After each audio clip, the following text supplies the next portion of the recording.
uneducated on the effects drugs can have on them and are unable to realize the harsh realities until they are facing the effects themselves. Adding to this challenge are policy choices made by governments that increase these risks, avoid effective solutions, and rely on rhetoric instead of evidence. As an Aboriginal woman working in the justice system, I'm worried about what mandatory minimums are going to do to the youth. The federal government of Canada has taken an unrealistic approach in promoting abstinence as the only way to approach youth drug use. Their goal should be to discuss harm reduction tips and encourage youth to be supportive and open with their friends about drugs. The current federal government has decided to invest in prisons instead of effective programs.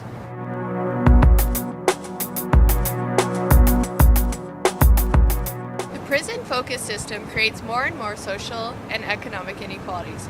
Putting people in jail for longer periods of time keeps them away from their families and communities, and they're away from their responsibilities, making it harder for them to reintegrate into society. In the long run, you're probably causing more crime with this bill than you're going to solve. The current federal Canadian government approach is to deny young people honest information on substances and then invest in prison cells instead of treatment beds for young people looking for help.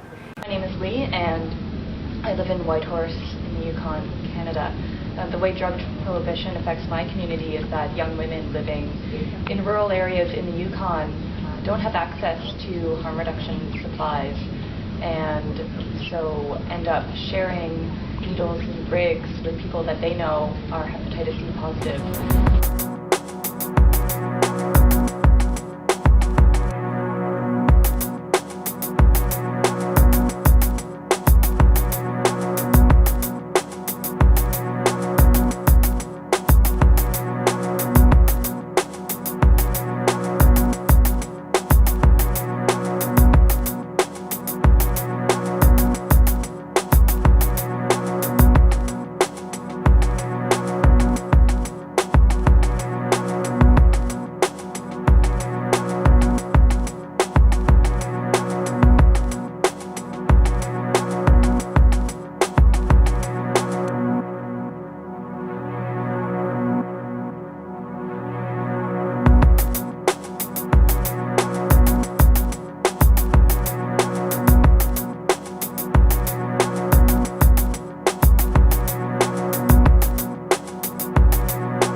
Considero que la política actual está mal planteada, está mal fundada y además cuando ya se ejecuta la ley, se ejecuta de una manera intransigente y además pisando garantías individuales. Pues siempre hay un abuso de autoridad en ese tipo de situaciones, por eso llegamos al MP sin excusas, sin ninguna falta, pero pues sí, nos subieron, no nos dejaron hablar hasta que llegamos allá. Éramos eran tres chicos y un amigo y yo. Entonces, a nosotros no nos dieron nada, pero a ellos sí les dieron como 2, 3 golpes y a groserías. Digo, si te criminalizan por esto, supongamos que tú igual eres un estudiante y vienes de una fiesta, vienes con un poco de droga y te detienen, y ya eso, digamos, se va a un proceso muchísimo más largo, algo que quede ya permanente en tu expediente. Y solamente por ese mínimo antecedente, por una cuestión tan sencilla, tan común, puede quedar manchado todo tu expediente y te puede impedir acceder a otro tipo de cargos, ¿no? o de empleos, ya digamos en otro...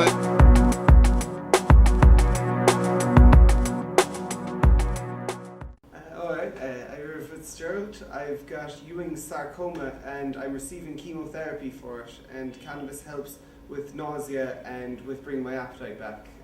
If we start with the year 1977, when the Misuse of Drugs Act came in, that was a relatively enlightened and proactive piece of legislation that suggested that there should be a treatment centre in the prison system, alternative ways of dealing with drug-using offenders. Unfortunately, none of this happened.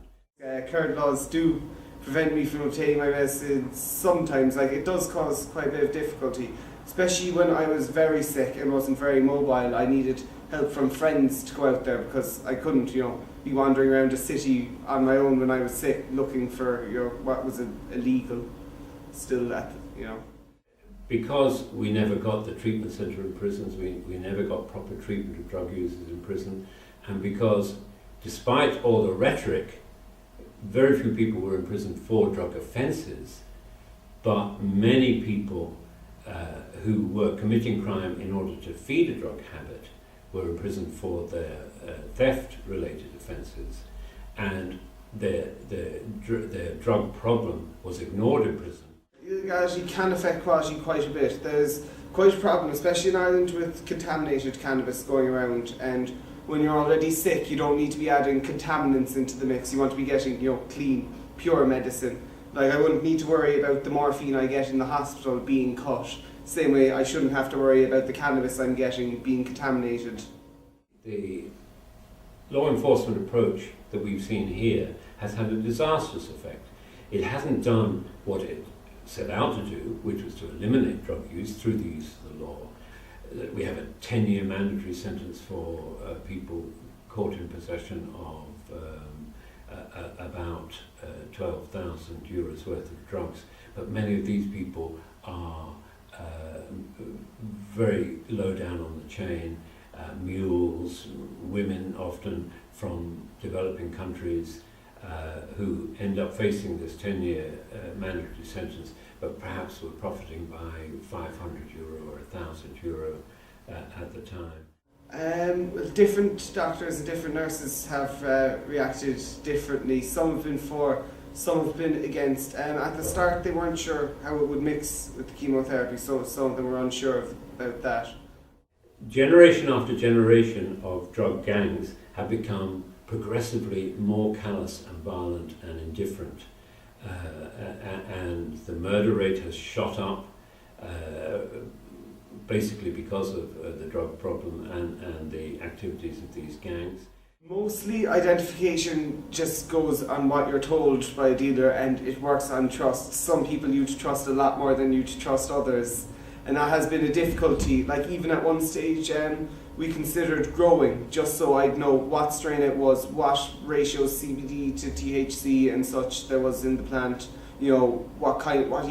whether it was an indica or sativa. You're trusting someone a lot of the time on it rather than being able to know for definite like you would in a regulated system.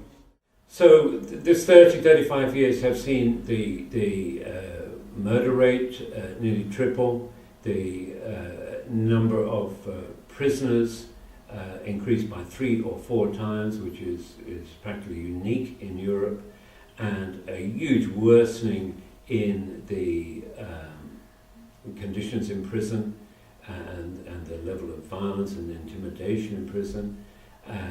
Yet they remain a focal point for the drugs culture and for the spread to every little town in Ireland, unfortunately.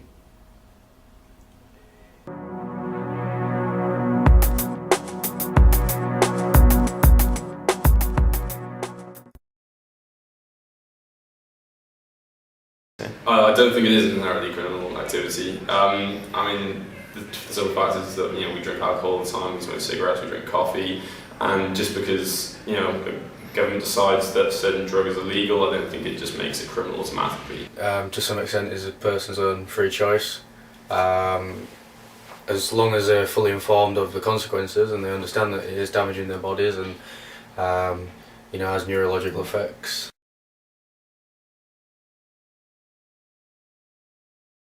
It's biased against young people, so you're more likely to get stopped and searched if you're young and if you're having a good time. I grew up solely in one place in South Wales, and so the people who are dealing in South Wales seem to be the guys who haven't achieved so much at school. Mostly they're dealing out of council flats, and it's really kind of just a way of them making money when nothing else seems really open. It was kind of traumatizing. Yeah, like it was like, wow, stop touching me and stop going through my personal property. I think if they're more transparent with it, if they approach you in a nice way, if they approach you in the right manner and they explain to you why they're doing it, then I have no problem with it. But if the way I was stopped and searched, I was just in the wrong area at the wrong time, but it was quite humiliating. to be honest with you.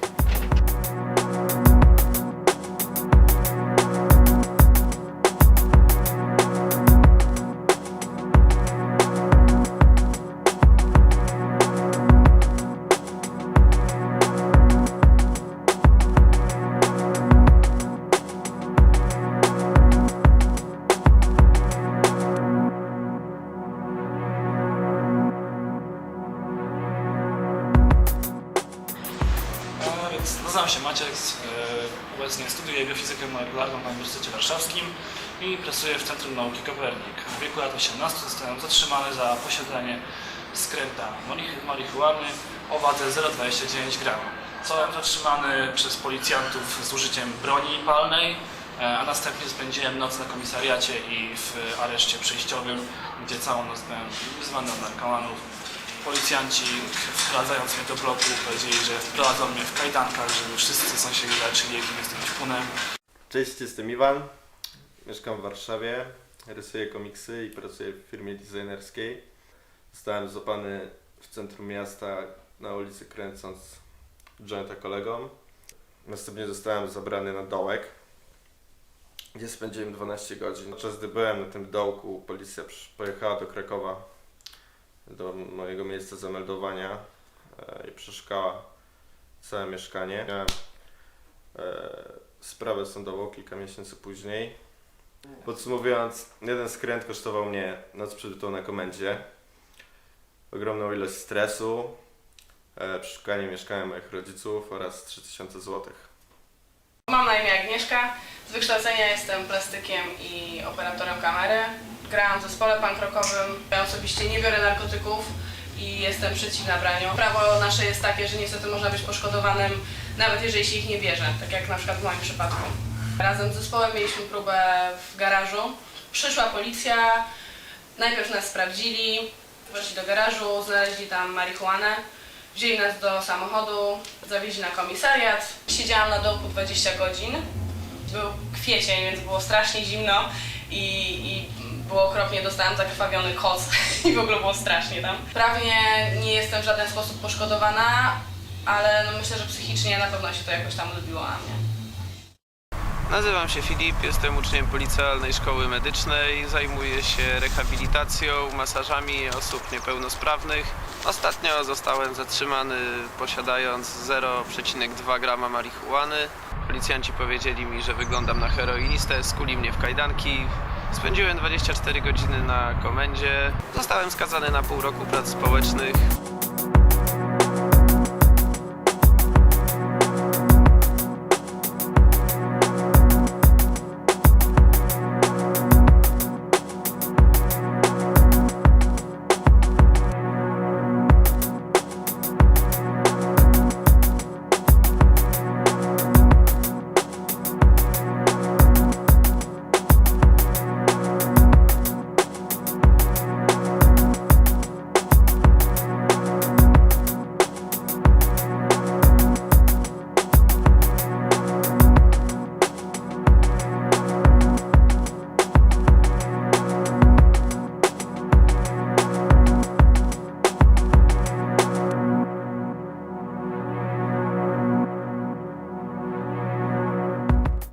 Bien, yo voy a contar una anécdota que a mi parecer refleja una de las consecuencias negativas de una política basada en la prohibición.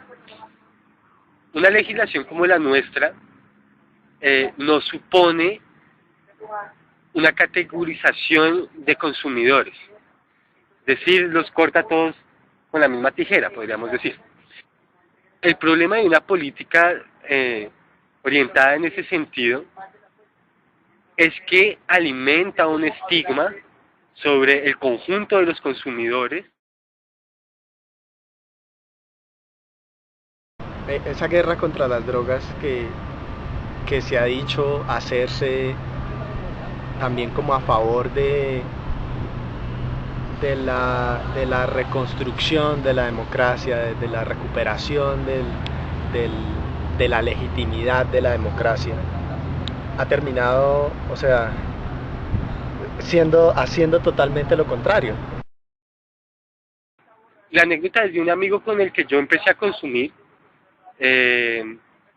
Él y otros más empezamos a hacerlo, relativamente jóvenes, y varios de nosotros terminamos siendo consumidores frecuentes. Los que terminamos siéndolo, todos llevamos, digamos, una vida normal, continuamos con nuestros estudios, en fin, simplemente consumimos. El caso de él fue diferente porque por un antecedente familiar, o su familia cayó en esa estigmatización hacia el consumidor, y aun cuando el caso del personaje no ameritaba, pues él terminó en centros de rehabilitación varias veces, y eso condujo a que empezara su universidad. Bueno, primero a que no pudiera culminar el bachillerato a tiempo, y segundo a que no pudiera entrar a la universidad a tiempo. Retrasó todo unos 3 o 4 años.